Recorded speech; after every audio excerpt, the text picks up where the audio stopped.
Halo semuanya, perkenalkan kami dari mahasiswa Universitas Katolik Musi Caritas.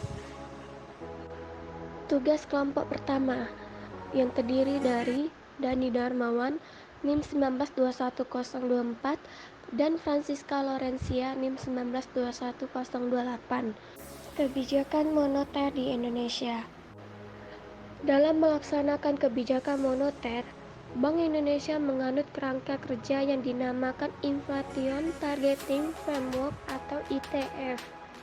ITF merupakan suatu kerangka kerja atau framework dengan kebijakan moneter yang diarahkan untuk mencapai sasaran inflasi yang ditetapkan ke depan dan diumumkan kepada publik sebagai perwujudan dari komitmen dan akuntabilitas Bank Sentral.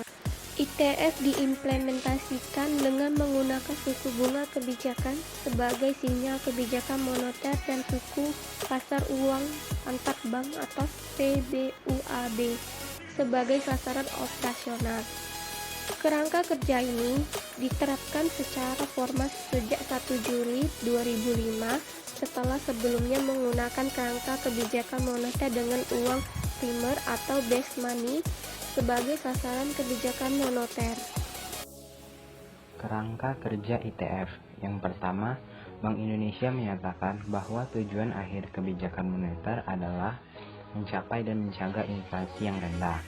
Yang kedua, mengumumkan target inflasi kepada publik karena Bank Indonesia berkomitmen dan menjamin kepada publik bahwa setiap kebijakan Bank Indonesia akan mengacu pada target tersebut.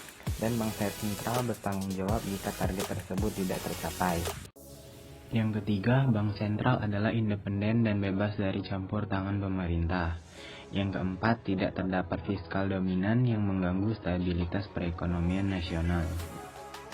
Dampak pandemi COVID. WHO bersama International Labour Organization, Food and Agriculture Organization, dan International Fund for Agricultural Development pada Oktober 2020 menyatakan bahwa disrupsi sosial ekonomi akibat COVID-19 amat besar.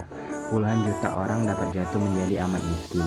Jumlah orang kurang gizi di dunia yang pada Oktober 2020 diperkirakan 690 juta orang dan akan bertambah 132 juta lagi sampai akhir 2020. Dunia usaha mengalami tantangan amat berat, sekitar setengah dari 3,3 miliar pekerja di dunia menghadapi resiko kekurangan uang dan atau kehilangan pekerjaan dalam berbagai tingkatannya. Sektor ekonomi informal juga terpukul hebat, jutaan petani di dunia. Begitu juga pekerja migran menghadapi situasi ekonomi yang berat dengan berkurang atau bahkan hilangnya penghasilan mereka. Kebijakan moneter di Indonesia masa pandemi COVID-19. Pertama adalah meningkatkan intensitas triple intervention agar nilai tukar rupiah bergerak sesuai dengan fundamentalnya dan mengikuti mekanisme pasar. Untuk itu, Bank Indonesia akan mengoptimalkan strategi intervensi di pasar DNF, pasar spot dan pasar SDN guna meminimalkan resiko peningkatan volatilitas nilai tukar rupiah. Kedua adalah menurunkan rasio giro wajib minimum atau GWM valuta asing bank umum konvensional dan syariah dari semula 8% menjadi 4%, berlaku mulai 16 Maret 2020. Penurunan rasio GWM falas tersebut akan meningkatkan likuiditas falas di perbankan sekitar 3,2 miliar US dollar dan sekaligus mengurangi tekanan di pasar falas.